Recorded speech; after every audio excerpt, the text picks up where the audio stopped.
bangers, benders, body baggers. How would you partner them?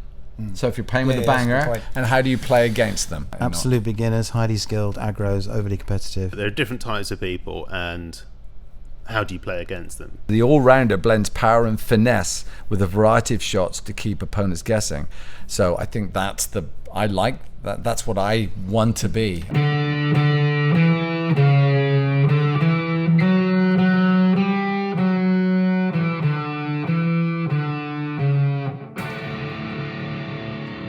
Welcome to Who Dinks Wins from the Special Pickable Service with me, Coach Montgomery. Me, Coach Beresford. And me, Coach Philip. From players who bend it like Beresford, those who love bangers and smash, the overly competitive or the slow. Not talking about me, are you? Talking about me? Yeah, I was talking about you. Captain Slow. Pickleball has abundant archetypes that keep our game interesting and players on their toes. This week, we're discussing these archetypes and how best to tackle each one. But first, a little bit about what's been going on the last week. Well, for me, it's an imminent move to Berkeley.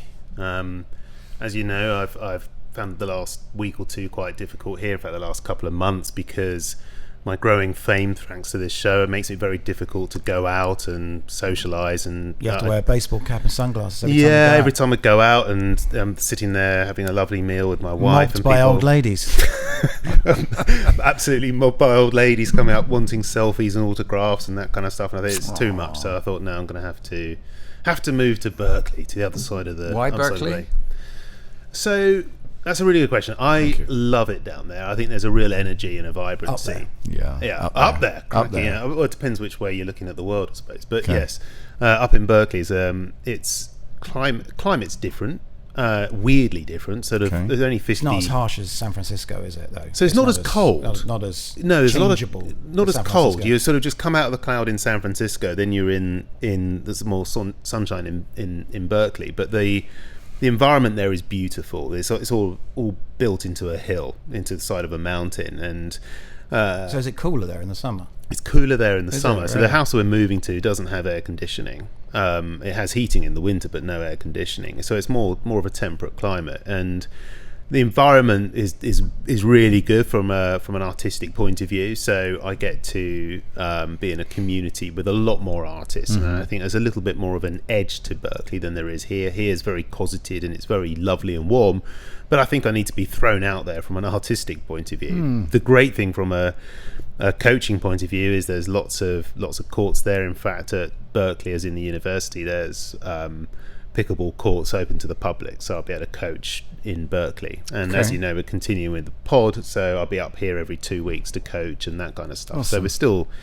still doing that, but had a panic phone call at 3:30 in the morning on Monday from my daughter who's at Berkeley, and she said she was in hysterics. Dad, did you feel that? Did you see it? And there was an alarm going off in the background, and I said, calm down, are you okay? There was a 4.5. 4.5, literally. By 3, not You're talking about an earthquake, right? Yeah, earthquake. Yeah, quite a big one. And there's been things in the press about, is this before the big one? You know, because it's going to happen, isn't it? Well, hopefully. Well, I'm not here. No, I hope not. But I don't know what to do. Actually, I've been in an earthquake. I have not been briefed on what to do.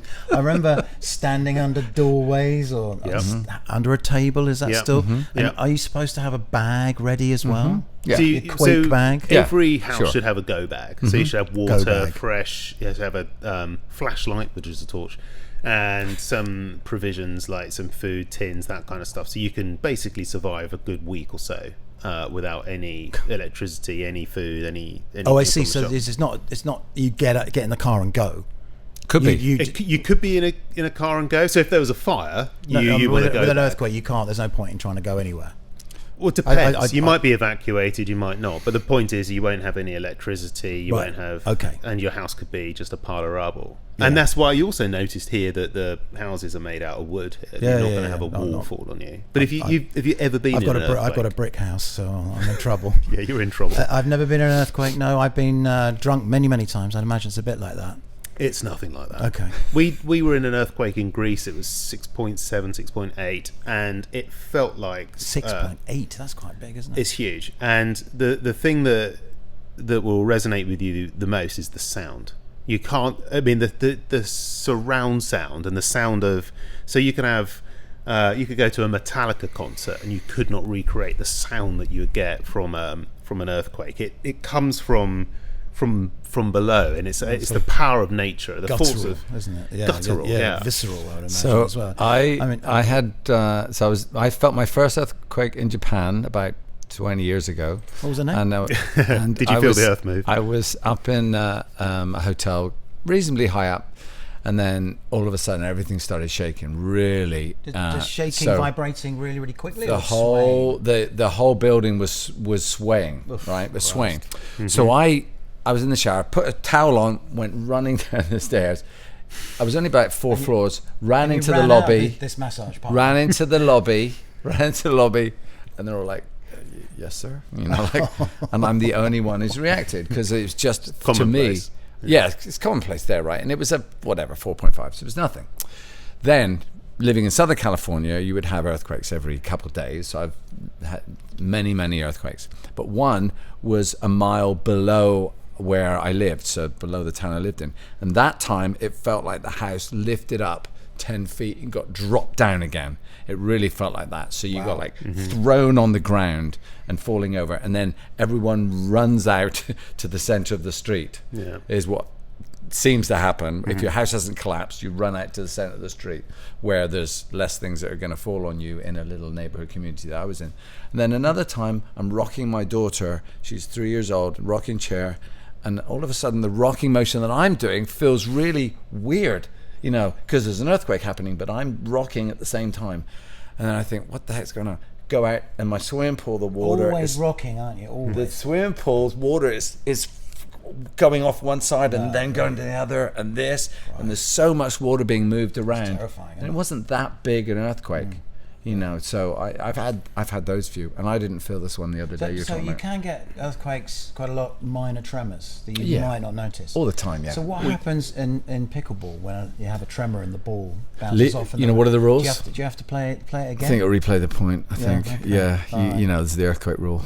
The earthquake rule. Yeah, Okay. yeah. The It's earthquake quite rule. interesting play because you can't properly move. You can't run or walk very easily. So an earthquake will last something like 12 seconds. You're not going to play pickleball if it's a really serious earthquake. Well, you might be in the middle of it. You might be in the middle of a point and you think, I've got to get it. This Suddenly is a disappear rating. down a crack. You don't realise. Well, that happened to me yesterday. I played on court A at nightclub, and the ball hit a crack, and I barely ever noticed it. But twice yesterday it happened, where it went off in a completely different direction when they hit it. Yeah. You know, like, and these cracks are probably from I use that earthquakes and excuse all the time, actually. That's right. Yeah. But I hadn't noticed before. Yeah, no, it's bad. They need to they remain nameless. But Yes. but it's funny you should talk about the sound. You were talking about the sound earlier on because there's a new film coming out about an incident in I think it was Northern California, a town. It's one of the worst fires ever. I think it was about 5 years ago. Paradise. You talk about it in Paradise? That's yeah. it. Yeah. There's Yeah, a film coming out this week. I have a He friend that said- lived through it. Wow. And he said that the people he interviewed, it was the sound. He says the sound like you never ever hear. Just this roar. Yeah. Yeah, I heard that too. Really, really loud, almost bursting your eardrums. So that's quite incredible. My friend lost her house, and It sounded but nearly- horrific, I but mean, so many the people film's do, supposed to be right? pretty tense. Okay, yeah. That was So awful. is there a earthquake archetype in pickleball then? So we're discussing the different archetypes that we get in our fabulous sport. There's, list them out. We have the power players. So there's the bangers. I mean, that's the first archetype I really heard. They're a banger. Yeah, that's the one you hear about the most, or at least used to. Don't I guess, anymore. Well, I suppose maybe when you're new to the sport. you yeah, do. maybe that's it. Yeah. So there's certainly I can think of one or two players that are obviously bangers in that they hit the ball so hard. They're normally ex-tennis players. Yes, ex-tennis players, but also they're on the edge of faulting because they're often in the air when they hit the ball, which is a foot fault.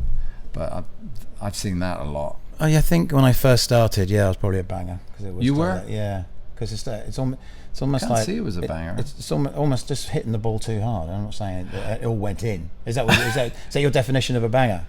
No, they just have very little finesse. So Yes. that all their Right. points are hitting hard, but a lot of them are going in, especially if they come from tennis. I think I was more comparing it to squash instinctively. So that's why I was hitting the ball so hard. Oh, I see. Because it's a smaller court, smaller paddle. I don't know. I think I was hitting the ball, and I couldn't understand why these sort of fat 60-year-olds were beating me by dinking the whole time. Yeah, you're now a fat 60-year-old. You do know that, don't you? And I should be dinking more, shouldn't I? Yeah, I should. The thinking man's game. But I think the bang is funny because I think bangers are sort of fading out, like you said. I think as you get better, hopefully you realize that that's only one part of your game. To win a game, you want to also have some finesse in there. What about benders? Come across them quite a lot. I have done, while you're playing pickleball. I like to. I mean, you're talking about spinning the ball, right? Curving. Yeah, curving it in some way. Yeah. So putting some sort of. Because the pros don't do that much, do they? What do you mean? Particularly when they serve it hard. They don't put any. Oh, they put a lot of spin on it. On there as well. Top spin, mainly. Not top spin. It will be slice, won't it? Often a slice, yeah. Slice. You're just trying to make them, when the ball hits the ground, you need it to be unpredictable. Is it going to go this way? Is it going to go that way? Is it going to tumble forward a lot? Yeah, going fast is no advantage. I noticed you did a double bounce yesterday. So you did? Yeah, I'm learning that. I did. That's fun, isn't it? As well. You mean from just a drop? Just a drop. Bounce, so hit? Drop, bounces once, don't hit it. Look like you're going to hit it, but don't, and then then it bounces again. So it's now even lower off the ground. So if it's sort of gone to back up here, then it'll bounce down again, and it's going to be here. So you have to be. It could be like a foot off the ground. Off the ground. Probably. And I find if you do that, and a couple of times I did it because it's quite risky, is you're more likely to do a legal shot as well because you're literally coming from low and going up high. You weren't put off by the people saying "what a twat." No. Well, people obviously question it because they don't realise you can bounce it as many times as you like. Right? Yeah. I know. I've done it a couple of times as well. When I learned that was a rule, thought, I'm going to try this. Yeah. But you can't let it. It's never going to bounce 3 times, is it? It's rare. You got to really hold it up high to do that. Yeah. You could get away with it just about, but I don't know. Is it really make it? Is it give you any advantage? I do think the advantage is that you are going to do a legal serve for sure. It's hard to do an illegal serve with a single bounce. Though. No, you can't. You can't do an illegal serve with a single bounce. I mean, it's not going to. It's not going to bounce higher than you hit. Yes, exactly. You're never. I mean, even if you're 7 foot, it's never going to go over. Because you're proportionally taller, unless you have a tiny body. Yeah, which is just rare. Or massive body and tiny legs. Yes, that way around. Yeah. We're going to talk about these archetypes, and then we're going to talk about how you play with them or against them. Yeah. So we have body baggers. Explain body baggers. Body baggers are the people that are targeting your body.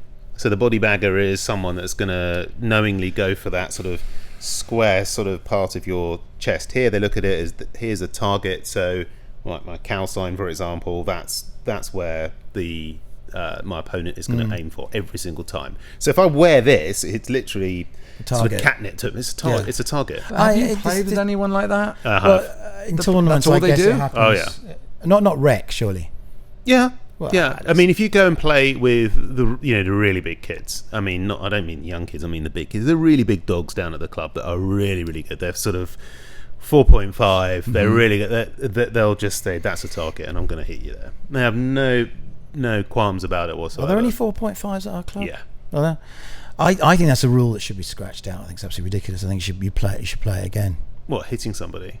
I don't think it, because it's such a small. You obviously in tennis where you've got a much longer distance, that's fine. You can avoid it, but you can't avoid it sometimes in pickleball. I think it should be changed, that rule, personally. So I think the intent. I agree that the intent of hitting somebody shouldn't be allowed. But if you said that it was a fault, then people would use that to put their body in the way of a ball in order to get a fault from the others, I think. Oh yeah, I suppose so. But I don't like diving it at all. onto the ball. I think it's a really. I think it's a really. It's just, in my view, it's ungentlemanly, unsportsmanlike, unsportsmanlike. I think it's cruel. Yeah. But it's part of the game, and actually you'll play people that if you accidentally hit them, they're totally cool with it. But I never coach that. I would never tell somebody I'm. And presumably someone's aiming in the chest because they know if the guy gets out of the way, it's going to go in. So it's a double whammy as opposed to where it's trying to hit you, but if you avoid it, it's going to go in as well. If it's a really good shot. Not necessarily. I mean, if he he or she drives it at you super hard and you got out of the way, it's probably going to go out. But basically, they're wanting to hit you here to inflict a certain amount of pain to put you off your game. Absolutely stupid rule, isn't it? You don't even have to be good to whack someone, do you? You could be. Well, you have to. I think you do, because the other problem about trying to hit someone here is if you go sort of 12 inches up and you smash them in the face, how are you going to feel if you make someone lose a tooth or something? Or I hit somebody in the face this week. Did you? Yeah, one of the first times. Second times in the last 2 weeks that I've done. You must have felt so bad. Yeah. Were they wearing glasses? Yeah, they were. That's wear glasses, folks. One was wearing glasses, one wasn't. But yeah. So yeah, I mean, I wasn't intended to do it, but. So how do you play against body baggers? Let's analyse that. Good point. So what I say to people is, I often get people that don't want to get towards the kitchen line because they start to get worried about being hit. And what I tell them is that this is it's a weapon of attack, but it's also a shield. So if you're sort of like this, sort of almost behind it like a shield, you're covering your face, and which is where your paddle should be anyway. If you get towards the kitchen line and your paddle's down below the net, it is absolutely useless to you. Yeah. So because you don't have time to pick up the paddle and place it into an offensive or defensive position. It should be on the backhand as well, ideally, shouldn't it, rather than the forehand? No, I think you should be able to just spin it or rotate it depending on what's coming. So if the ball's coming from that side of the court, so if you're on the right side of the court, it's coming from the left side of the court on the opposite side, you can then use a forehand. If it's coming from the backhand, so you're on the other side of the court, you can use a backhand. Right. And it's also about where your opponent is. But if you're really, really close and they're banging balls backwards and forwards, to protect your body and to protect you, probably it's the backhand, isn't it? And also, you don't want to be too upright. if you're towards the kitchen line, the higher up you are, the more of a target you're presenting your opposition. True. So if you're a little bit low in the body, you're using the net almost as a shield, and this part of the paddle to shield your face. Then that's the prime. If they're hitting you consciously there, and they're using that as a target, then this is where the paddle should be. Keep your paddle high. Did you want to? Here's where I coach this. So I tell people to be at 11 o'clock with their paddle. So instead of noon, 9 o'clock, 3 o'clock, here at 11.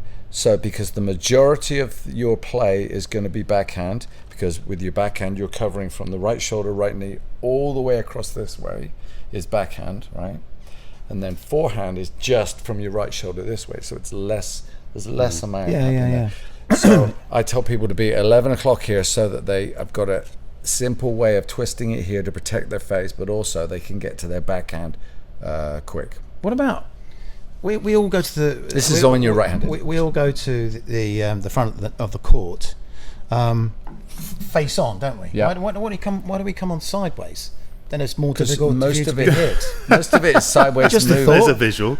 So most of your play when you're at the court is going to be sideways movement. There isn't necessarily that much. There is forward and back, but there's not too much. Most of it is sideways to get to reaching across to things beside you. So it's a lot of shuffling with your partner sideways. I think I've just invented something.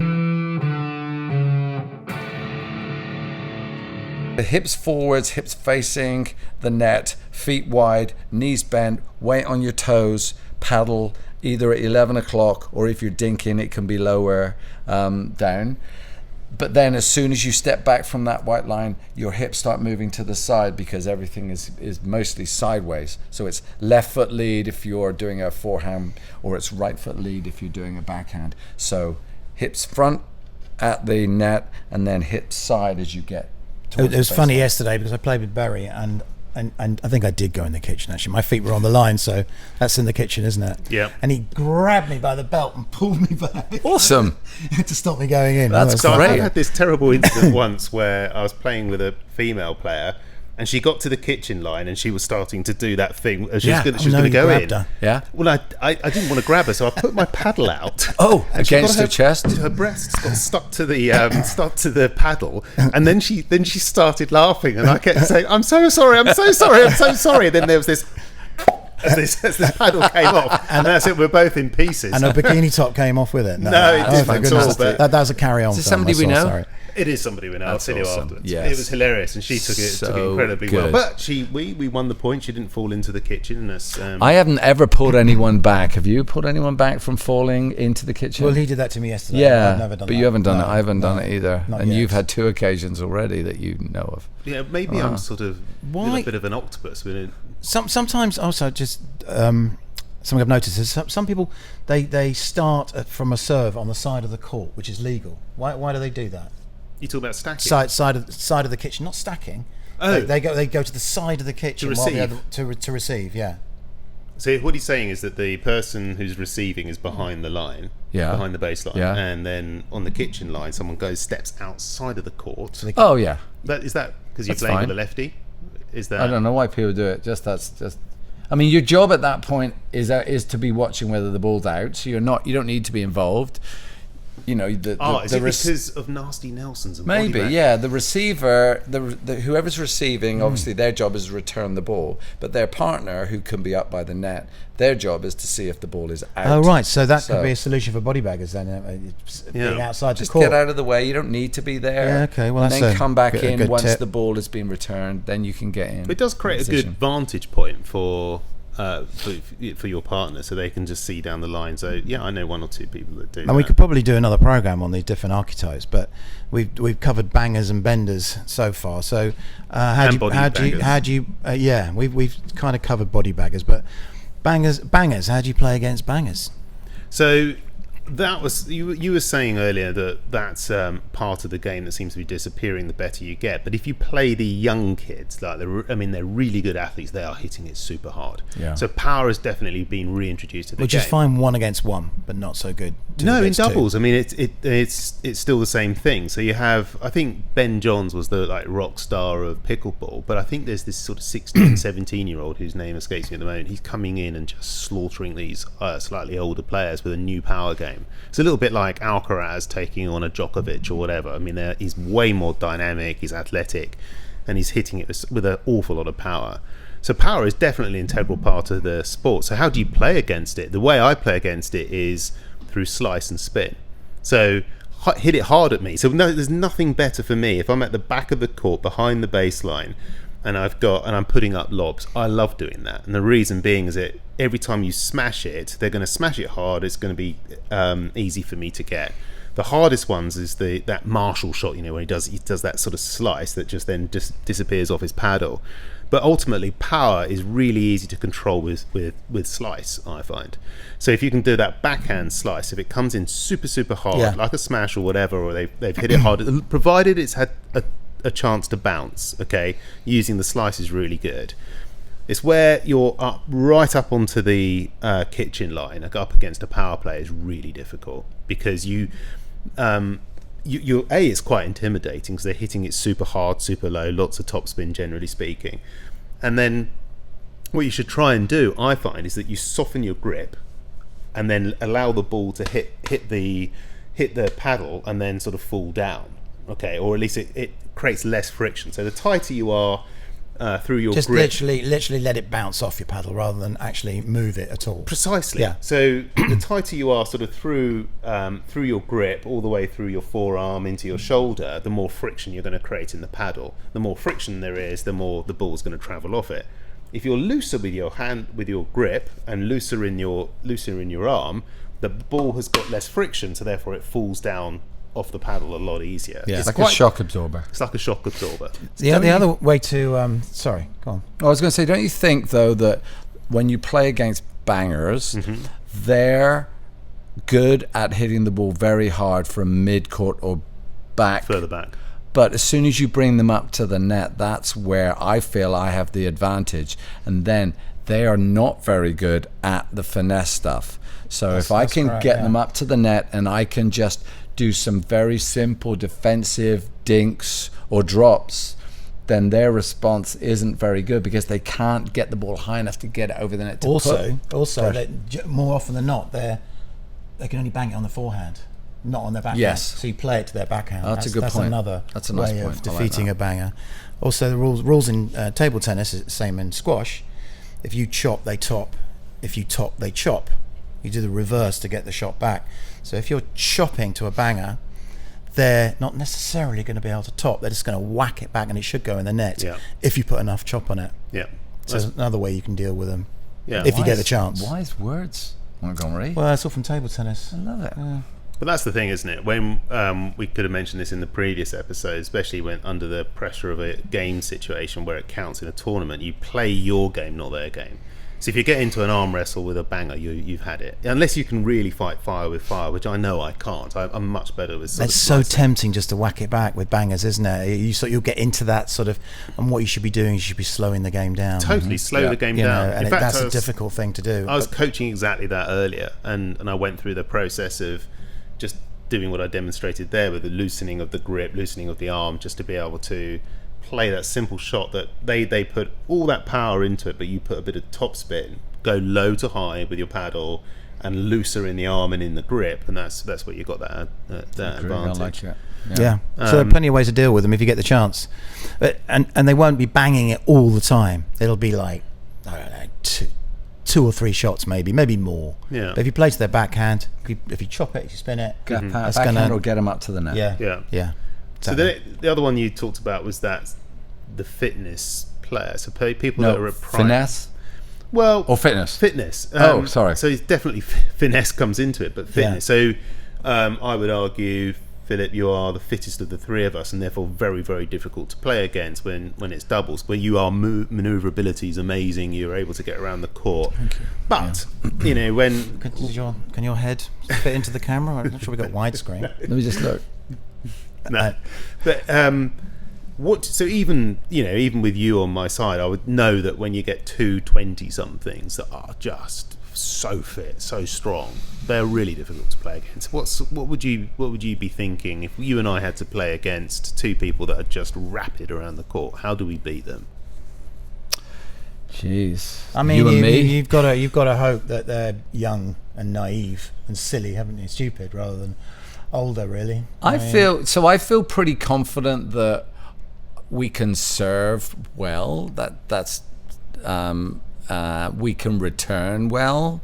I'm not too concerned about the fitness of the people on the other side. I don't think. I'm not that. I think, but you could be. It's a kind of a bit nasty, and if they are young and fit, you could really lay down the rules. Sorry, your foot was over the line when you served. Sorry, you were in the kitchen. Are you advocating cheating? Really go hard on them with the rules, and they'll lose it completely.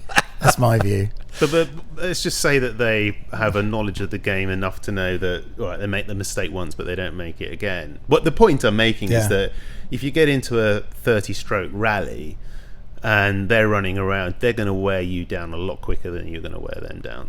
I don't know what the solution is. That's why you should be playing against people who your own ability, really. Well, that's no fun, is it? What do you think?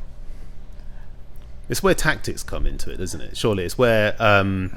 so what I would say in that situation, so when you get people that are just infinitely fitter, so you got two 20-year-olds against two 50 or 60-year-olds, the two 20-year-olds are going to be way more nimble around the court, way more dynamic.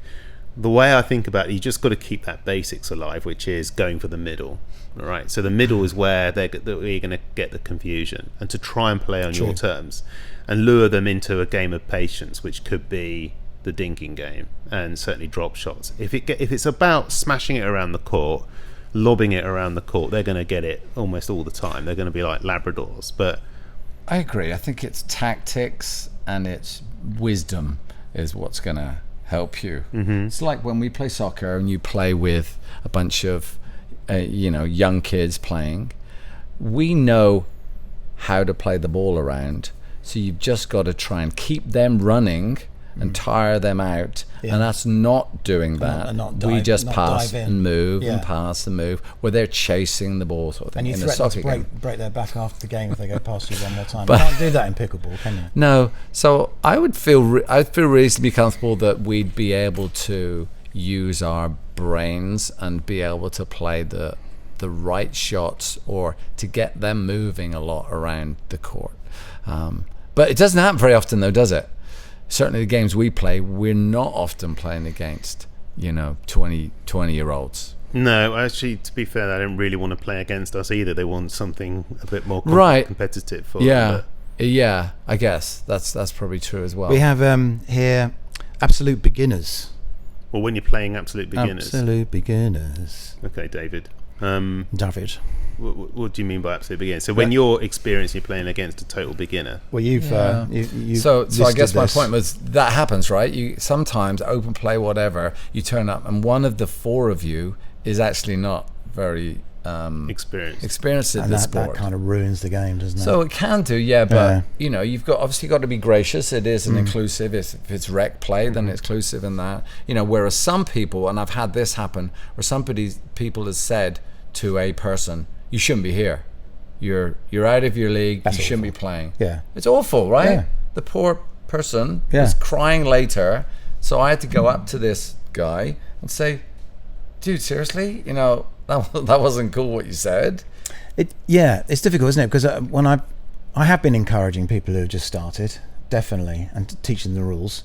It's a good time for you to practice without showing off. You feel terrible if you smash a ball past them, or but it is a good time to practice as well, because you know that the game doesn't really matter. Yeah, I think it's you want to try and encourage somebody, right? You want to encourage them into the sport and feel good about it. You don't want to target them. You want, if there's like the four of you, you maybe want to put them with the best player to try and give that person a little extra advantage, and try and make it as inclusive as you can. And so that's also why we're all coaches, isn't it? We're quite nurturing with certain with newbies and that kind of stuff. Yeah, but I've experienced that where Jules has, where she's been playing and then someone's joined them for open play, got into 3-4 points in the game and went, "I'm not supposed to be here. This is really not my level," and just walk off. Like the game has just started. I just thought it's just unbelievable. Why would you do that? And it sort of doesn't work, does it? No. But that's the great thing about this sport, is watching people catch it and then know how to play and then bring them into it sort of super fast. So great, yeah. I hate that mentality with newbies. That's just no way to do it. What about the spin meisters? They're playing against the spin meisters. I like to think I'm a bit of a spin meister for my years of table tennis. Yeah. And it is funny when someone misses the ball completely, and you can spin it a lot as well. Mm-hmm. It's quite funny when you really, really spin it and bend it and it spins off in another direction and they miss the ball completely. That's how you play against bangers as well. But as I said, the way to play against spinners is to reverse the spin. That is always the top chop. So if this was, I'm thinking about hitting the ball underneath versus hitting it above. That's a chop. Okay, underneath. so if the ball is rotating, so rather than strike the paddle for the ball with the paddle above or below, it's to the side, right? Yeah. As well. So what's that? Places. I mean, that's you're hitting it in 4 different places. Mm-hmm. There's top and chop, as you just said. You do the reverse. If you chopped it and it came off my paddle and I just did it square on, it would go in the net. Mm-hmm. By topping it, it doesn't mean it's going to go high. It means it's just going to cancel out and go over the net. Yeah, so I'm coming from my right, I'm doing a U shape, I'm up above me, and I bring it down from my right, past my knees and to the left.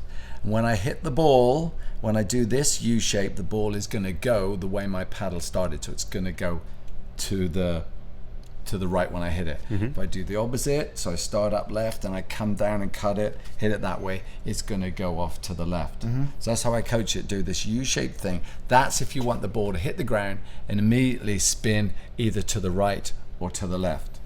Whereas if we hit the top, we're going to give it top spin, and if we get under, you're going to give it back spin, and it's going to. The U-shaped thing is quite good, actually, isn't it? That's good for serving as well, isn't it? So I started doing these spins really early on. For some reason, I really found it super easy to do when I first started this game, and I've sort of got a bit of a reputation in my own head about being able to do that quite well. And so I have a forehand, I have a right-sided spin, I have a left-sided spin, I have a without a bounce spin, and then I have a fourth serve, but I use the spin in almost every shot I do. But now?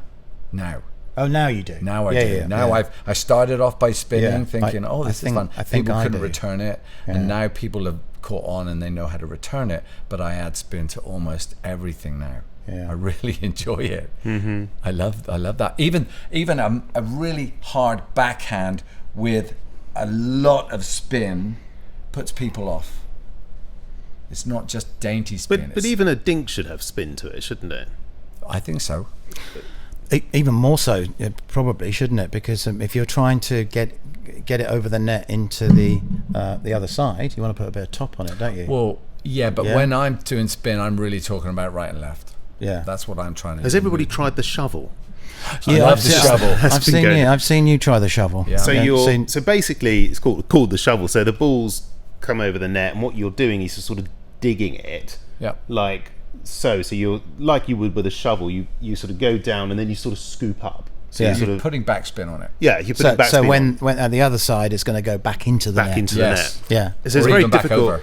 Yeah, or even back over, I've seen which that is even once. better. Yeah. And if you can do that, then you're laughing. But everybody's trying the shovel at the moment.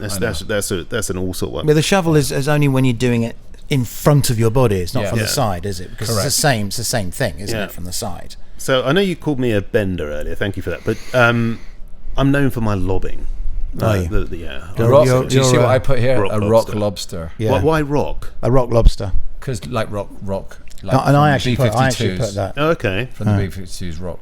You put lobbyist, which sounded a bit political. I'm really guilty of it. I love the lob, Me too. And I get it wrong a lot because. What would you say, 50-50? I think so, but when it goes in, it's not that it doesn't go in. In a way, it's a stupid thing. 50-50 is not a good return. I'm not a fan. But it's very satisfying. I love doing it with you because I love the pressure of them smashing the ball and us doing the returns. Yeah. So I like it in that way, but I don't think it's a very effective way. What I find when I'm lobbing, and I think about it after, I think, why did I do that? Is that I don't go high enough.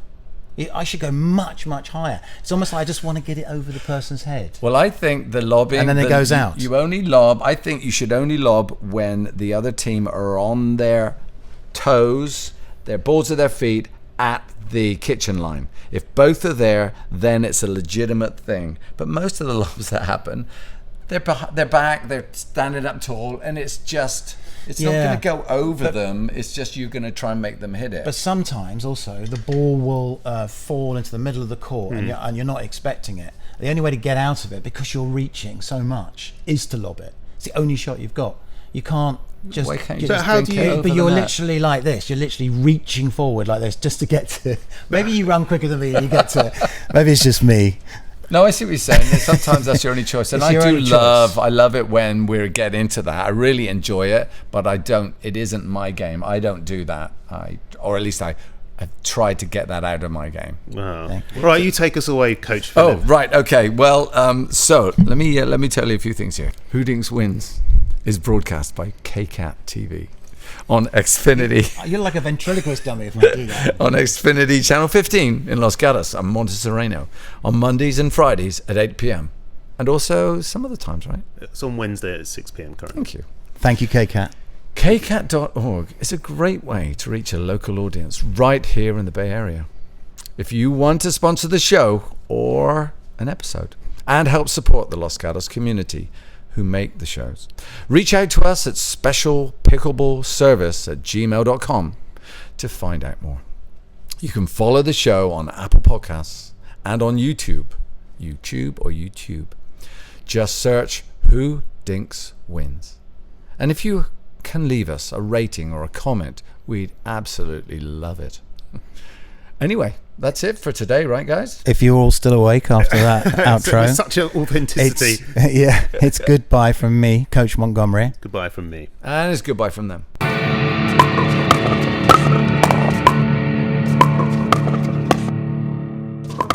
It's not the way you talk We could always use my...